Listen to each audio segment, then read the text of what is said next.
સુરતના ફૂલપાડા વિસ્તારમાં એક હૃદયદ્રાવક અકસ્માતની ઘટના સામે આવી છે. રોંગ સાઈડથી આવી રહેલા બાઇક ચાલકના કારણે ગંભીર અકસ્માત સર્જાયો હતો. સિટી બસ અને એક બાઇક સમાંતર ચાલી રહ્યા હતા ત્યારે સામેથી રોંગ સાઈડમાં આવતું બીજું બાઇક આવી પહોંચ્યું. રસ્તો સાંકડો હોવાના કારણે બાઇક ચાલક સ્ટીયરિંગ પરથી કાબુ ગુમાવી બેઠો અને સિટી બસના પાછળના પૈડા નીચે આવી જતા કચડાઈ ગયો. આ દુર્ઘટનામાં નિકુંજ સવાની નામના યુવકનું ઘટના સ્થળે જ મોત થયું છે. બાઇક પર 2 યુવાન સવાર હતા, જેમાંથી એક બસના ટાયર નીચે આવી ગયો હતો. સમગ્ર ઘટના સીસીટીવીમાં કેદ થઈ છે. કતારગામ પોલીસે બનાવની તપાસ શરૂ કરી છે. સોમનાથ સ્વાભિમાન પર્વ અંતર્ગત હજારો શ્રદ્ધાળુઓ સોમનાથ દાદાના દિવ્ય દર્શન માટે રવાના થયા છે. ભારતના સ્વાભિમાન અને સંસ્કૃતિના પ્રતીક સમાન સોમનાથ મંદિરે આ ભવ્ય મહોત્સવનો પ્રારંભ થયો છે. આજે સુરત રેલવે સ્ટેશનથી સુરત વેરાવળ સ્પેશિયલ ટ્રેનને નાયબ મુખ્યમંત્રી શ્રી હર્ષ સંઘવીએ ફ્લેગ ઓફ આપી રવાના કરી. ભારત માતા કી જય અને હર હર મહાદેવના નાદ સાથે 1300થી વધુ શ્રદ્ધાળુઓ આ યાત્રામાં જોડાયા.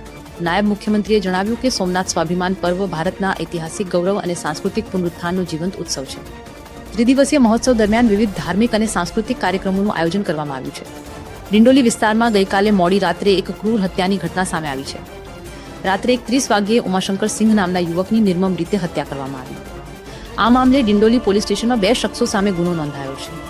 મૃતકના પરિવારમાં પત્ની અને 2 નાના બાળકો છે, જે હવે પોતાના સહારા વિના રહી ગયા છે. આ ઘટનાને લઈને સમગ્ર વિસ્તારમાં ભારે આક્રોશ જોવા મળી રહ્યો છે. પોલીસે સઘન તપાસ શરૂ કરી છે. અમરોલી જે કોલેજના કેમ્પસમાંથી ચોંકાવનારી ઘટના સામે આવી છે. અહીં અસામાજિક તત્વો દ્વારા વિદ્યાર્થીઓ સાથે મારામારી કરવામાં આવી હોવાનો વિડીયો સોશિયલ મીડિયામાં વાયરલ થયો છે. વિડીયોમાં સ્પષ્ટ દેખાઈ રહ્યું છે કે અસામાજિક તત્વો ખુલ્લેઆમ ગુંડાગીરી કરી રહ્યા છે. આ દૃશ્યો જોઈને લોકો પોલીસની કામગીરી પર સવાલ ઉઠાવી રહ્યા છે. વિદ્યાર્થીઓની સુરક્ષા અંગે હવે ગંભીર પ્રશ્નો ઊભા થયા છે. સુરતના પલસાણા તાલુકાના દાસ્તાન ગામમાં આવેલી રિયાન પેપર મિલને ગુજરાત પ્રદૂષણ નિયંત્રણ બોર્ડ દ્વારા ક્લોઝર નોટિસ ફટકારવામાં આવી છે. વાયુ પ્રદૂષણના નિયમોનું ઉલ્લંઘન કરવા બદલ આ કાર્યવાહી કરવામાં આવી છે. સ્થાનિક રહેવાસી દર્શન દ્વારા કરવામાં આવેલી ફરિયાદ બાદ જીપીસીબી દ્વારા સ્થળ તપાસ કરવામાં આવી હતી. તપાસ બાદ હવા પ્રદૂષણ અધિનિયમ 1981ની કલમ 31(5) હેઠળ એકમને બંધ કરવાનો આદેશ આપવામાં આવ્યો છે. જીપીસીબી દ્વારા સ્પષ્ટ કરવામાં આવ્યું છે કે પર્યાવરણના રક્ષણ માટે કડક કાર્યવાહી ચાલુ રહેશે.